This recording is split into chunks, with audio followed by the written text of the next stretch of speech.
ஓம் நம சிவாய நமக.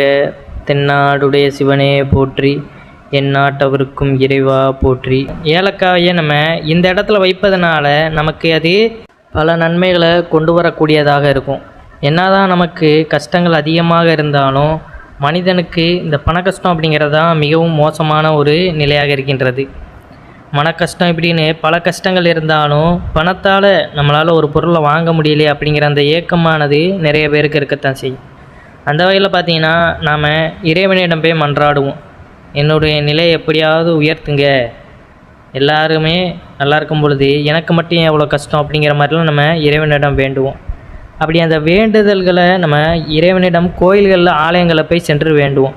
அப்படி கோயில்களுக்கு ஆலயங்களுக்கு செல்ல முடியாதவர்கள் பார்த்திங்கன்னா இந்த ஏலக்காய் பரிகாரத்தை செய்வது, வீட்டிலருந்தே செய்வது ஒரு சிறப்பு வாய்ந்த ஒன்றாக இருக்கும். அந்த வகையில் தான் நம்ம இதை தெரிந்து கொள்ள போகிறோம். நம்ம சேனலுக்கு புதுசாக வர்றவங்க நம்ம சிவன் கோயில் சேனலை சப்ஸ்கிரைப் பண்ணி வச்சுக்கோங்க. மறக்காமல் உங்களுடைய நண்பர்களுக்கும் இந்த பதிவானதை பகிர்ந்து கொள்ளுங்கள். வெள்ளிக்கிழமை அன்று பார்த்திங்கன்னா தான் இந்த ஏலக்காய் கொண்டு பரிகாரம் செய்ய வேண்டும். இந்த பரிகாரம் செய்யும்பொழுது பார்த்திங்கன்னா பொதுவாக அனைத்து வீட்லேயுமே வெள்ளிக்கிழமை அப்படிங்கிறது ஒரு விசேஷமான நாள். அங்கே நம்ம இறைவனை முழு மனதோடு விளக்கேற்றி வழிபடணும். அப்படிங்கிறதுக்காக பார்த்திங்கன்னா அதற்கு முந்தைய நாளான வியாழக்கிழமை அன்றே நன்கு சுத்தமாக நம்ம வைத்திருப்போம் வீட்டை. அதாவது வீட்டை தொடச்சி சுத்தப்படுத்தி நம்ம வைத்திருப்போம். அதே மாதிரி பார்த்திங்கன்னா வியாழக்கிழமை நம்ம எப்பயும் போல் வீடை மொழுவி நம்ம அதை தொடச்சி வச்சுருப்பது. அதற்கப்புறம் மறுநாள் இந்த பரிகாரத்தை செய்து இறைவனை வழிபடுவது சிறப்பு வாய்ந்ததாக இருக்கும். இந்த பரிகாரம் செய்யும் நாளில் பார்த்திங்கன்னா உங்கள் வீட்டில் இருக்கும் பூஜை அறையில் மகாலட்சுமியினுடைய புகைப்படத்திலேயோ இல்லை அவர்களுடைய விக்கிரகத்திலேயோ பாதத்தில் 3 ஏலக்காய் வைத்து விளக்கேற்றி வழிபாடு செய்ய வேண்டும். பின்னர் ஒரு சிறிய சிகப்பு நிற துணியில் இந்த 3 ஏலக்காயை வைத்து முடிச்சு போட்டு விட வேண்டும். இதையடுத்து உங்களது வலது கையில் அந்த துணியை வைத்து உங்கள் பிரச்சனையை சொல்லி அது சரியாக வேண்டுமென்று வேண்டிக் கொண்டு உங்கள் கையில் இருக்கும் ஏலக்காயை பார்த்திங்கன்னா உங்கள் தலையில் 27 முறை நம்ம சுற்ற வேண்டும். அதே போல் பார்த்திங்கன்னா வலது கை இடது கை இரண்டிலையுமே வைத்து செய்ய வேண்டும். நம்மளுடைய பிரச்சனை எதுவாக இருந்தாலுமே நம்ம இந்த வழிபாடு முறையை செய்யும் பொழுது அது நிவர்த்தி ஆகணும் அப்படின்னு சொல்லிக்கொண்டே நம்ம இதை செய்வது சிறப்பு வாய்ந்தது.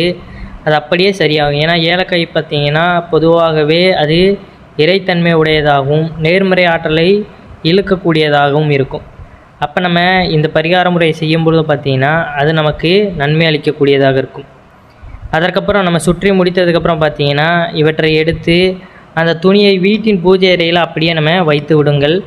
அதன் பின்னர் பார்த்திங்கன்னா லக்ஷ்மி தேவியை மனதார நினைத்து ஏதாவது ஒரு லக்ஷ்மி மந்திரத்தை சொல்ல வேண்டும். ஸ்க்ரீனில் தெரிகிற இந்த மந்திரத்தை நீங்கள் உச்சரித்தாலே அதுவும் சிறப்பு வாய்ந்தது தான்.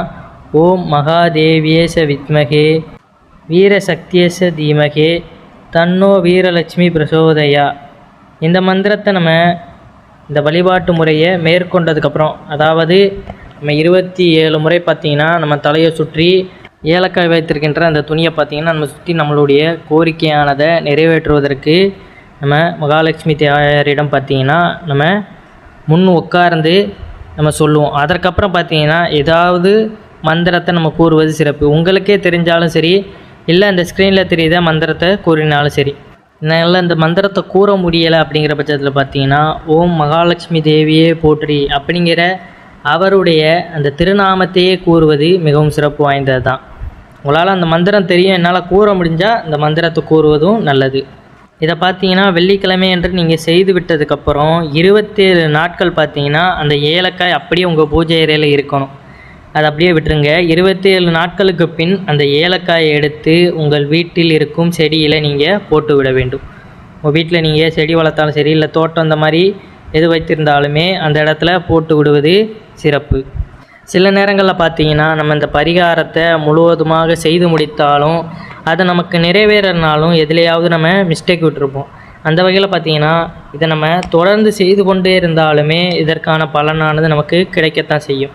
இவ்வாறு நீங்கள் இந்த பரிகாரத்தை செய்வதன் மூலம் பார்த்திங்கன்னா உங்கள் வீட்டில் நிம்மதியும் சந்தோஷமும் 27 நாட்களில் நிறைந்திருப்பதை நீங்கள் காணலாம். மேலும் பார்த்திங்கன்னா நீங்கள் நினைத்து எல்லாம் நடப்பதற்கான வாய்ப்புகளும் உங்களுக்கு கிடைக்கும். இந்த பரிகாரத்தை அப்படியே விட்டுவிடாமல் நீங்கள் நினைத்தது நடக்கும் வரை தொடர்ந்து முயற்சி செய்ய வேண்டும். குறிப்பாக நீங்கள் செய்யும் பரிகாரத்தை முழு மனதோடு நம்பிக்கையுடனும் செய்தால் மட்டுமே அதற்கான பலன்களும் நிச்சயமாக கிடைக்கும். எல்லாத்திற்குமே அப்படி தான். பரிகாரமாக இருந்தாலும் வழிபாடாக இருந்தாலும் நம்ம வேலை செய்தாலும் சரி, இல்லை எந்த இடத்திற்கு சென்றாலுமே அதில் ஒரு முழு ஈடுபாடோட நம்பிக்கையோடு போனால் மட்டும்தான் அதில் நமக்கு ஒரு வெற்றியும் போய் சேருவதற்கான எண்ணமும் தோன்றும். எதுவுமே இல்லாமல் நிம்மதியில்லை நம்பிக்கை இல்லாமையே நம்ம முயற்சி செய்யும்போது அதில் நமக்கு தோல்வி தான் கிடைக்கும். அதனால் ஒவ்வொரு பரிகாரத்தை செய்யும்பொழுது பார்த்திங்கன்னா அதை செய்யும் பொழுதே எனக்கானது முடிந்து விட்டது, என் பிரச்சனைகள்லாம் முடிஞ்சிடும் அப்படிங்கிற அந்த நம்பிக்கையிலே நீங்கள் பண்ணுங்கள். அது கட்டாயம் நமக்கு நன்மை பயக்கக்கூடியதாக இருக்கும். ஏன்னா ஏலக்காய் பார்த்திங்கன்னா மருத்துவ குணமுள்ள ஒரு பொருளாகவே பார்க்கப்படுகிறது.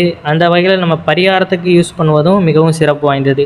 அந்த வாசனையே நமக்கு மகாலட்சுமி கடாசத்தை நம்மளுடைய வீட்டில் கொண்டு வரும் அப்படிங்கிறது தான் நிதர்சனமான உண்மை.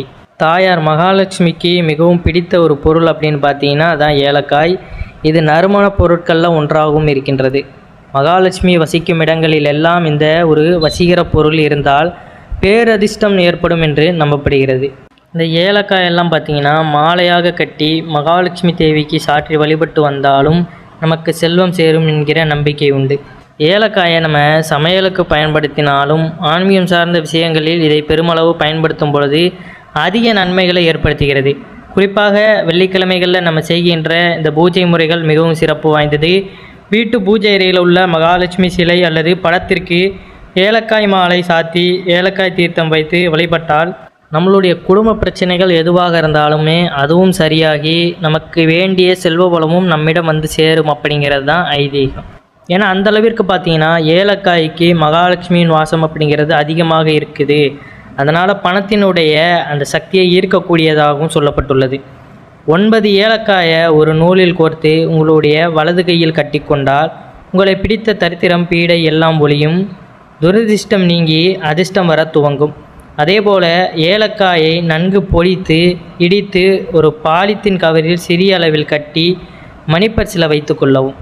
அது பேப்பரில் கூட நம்ம மடித்து வைத்து கொள்ளலாம். இதனால் பார்த்திங்கன்னா பணம் வீண் விரயமாகாமல் உங்களிடம் தொடர்ந்து சேர்ந்து கொண்டே இருக்கும் என்பது நம்பிக்கை. மணிப்பர்ஸ் மட்டுமல்லாமல் பணம் இருக்கும் எல்லா இடங்கள்லேயுமே நம்ம இந்த ஏலக்காயை பயன்படுத்துவது மிகவும் சிறப்பு வாய்ந்த ஒன்றாக இருக்கும். பெரும்பாலும் பார்த்திங்கன்னா நம்ம பீரோவில் பணத்தை வைக்கும் பொழுது பார்த்திங்கன்னா பச்சை கற்பூரத்துடன் ஏலக்காயை நுணுக்கி சேர்த்து வைத்தால் அந்த இடத்தில் மகாலட்சுமி வாசம் அதிகரிக்க துவங்கும். இதனால் பார்த்திங்கன்னா பண சேர்க்கை உயரும், வருமானம் பெருகும் என்பது நம்பிக்கை. வியாபாரம் மற்றும் தொழில் செய்யும் இடங்களில் கூட இதுபோல் மகாலட்சுமி படத்துக்கு முன்பு ஒரு கலசத்தில் தண்ணீர் நிரப்பி அதில் 4-5 ஏலக்காயை நுணுக்கி போட்டு தினசரி பூஜை செய்து வழிபட்டு வந்தால் மகாலட்சுமி தேவியின் அருளால் வருமானம் அதிகரிக்க துவங்கும். வியாபாரம் தொழில் சிறக்கவும் இதை நம்ம தொடர்ந்து செய்து வருவது நமக்கு ஒரு நம்பிக்கையின் காரணமாக மகாலட்சுமி தேவியாரின் மூலமாக நமக்கு செல்வங்கள் அதிகமாக வந்து சேரும் அப்படிங்கிறது தான் ஐதீகம். மகாலட்சுமி தாயார் முன் வைக்கும் இந்த ஏலக்காய் தண்ணீரை பார்த்திங்கன்னா தினமும் காலையில் கால்படாத இடங்களில் அல்லது செடிகளுக்கு ஊற்றிவிட்டு புதிய ஏலக்காய் தண்ணீரை மாற்றி வைக்கலாம். இப்படியே செய்து வர பார்த்திங்கன்னா குடும்பத்தில் காசு பணத்திற்கு நமக்கு குறை இருக்காது, கையில் உள்ள பணமும் வீண் செலவு ஆகாது.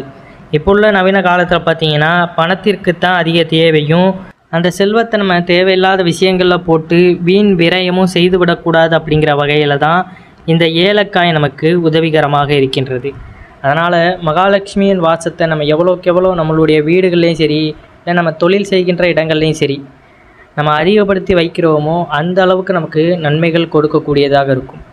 மேற்கூறிய பரிகார முறையை நம்ம வெள்ளிக்கிழமை செய்வது மிகவும் சிறப்பு வாய்ந்தது. அதே போல் ஏலக்காயையும் கற்பூரத்தையும், அதாவது பச்சை கற்பூரத்தையும் நம்ம அதிக அளவு பயன்படுத்தணும். இது ஒவ்வொரு இதுக்குமே நமக்கு ஒரு பாசிட்டிவ் எனர்ஜியையும் நேர்மறையான ஆற்றலையுமே நமக்கு கொடுக்கக்கூடியதாக இருக்குது. அதனுடைய மனமாக இருக்கட்டும், அதை நம்ம பார்க்கும் பொழுதே நமக்குள்ள ஒரு வைப்ரேஷன் ஆனது உண்டாகத்தான் செய்யும். அதனால் இனிமேல் அதை வைத்து கொண்டு இருப்பவர், ஏன்னா அவர் ஆரம்பத்திலிருந்தே இதை பழக்கத்திற்கு வைத்திருப்பவர்களுக்கு இதனுடைய அருமையானது தெரியும். அதை அவர்கள் உணர்ந்திருப்பார்கள். அப்படிப்பட்டவர்கள் இருப்பீர்கள் என்றால் கீழே உங்களுடைய தகவல்களை பகிர்ந்து கொள்ளுங்கள். ஏன்னா ஒருவர் செய்தது தான் மற்றவர்களுக்கும் அந்த பலனானது போய் சேரணும் அப்படிங்கிற வகையில் நம்ம கூறுவது. அதை முயற்சி செய்து அவர்களும் பயனடையணும் அப்படிங்கிற வகையில் தான் ஒவ்வொரு கருத்துக்களுமே இடம்பெற்றிருக்கின்றது. அந்த வகையில் உங்களுக்கும் இது போன்ற விஷயங்களை நீங்கள் செய்யும் பொழுது உங்களுடைய வாழ்க்கையிலும் நன்மைகள் வந்து சேரும் அப்படிங்கிறது தான் ஐதீகம். அதனால் தவறாமல் ஏலக்காயை நம்ம பணம் வைத்திருக்க இடங்கள்லையும் சரி, மகாலட்சுமி தாயாரை வெள்ளிக்கிழமை வழிபடும் பொழுது இதை பயன்படுத்துவது நமக்கு மிக ஒரு நல்ல பலனை கொடுக்கக்கூடியதாக இருக்கும். அனைவரும் என்றும் இறையருள் பெற்று நலமுடன் வாழ வேண்டும். நன்றி, வணக்கம். ஓம் நம சிவாய நமக.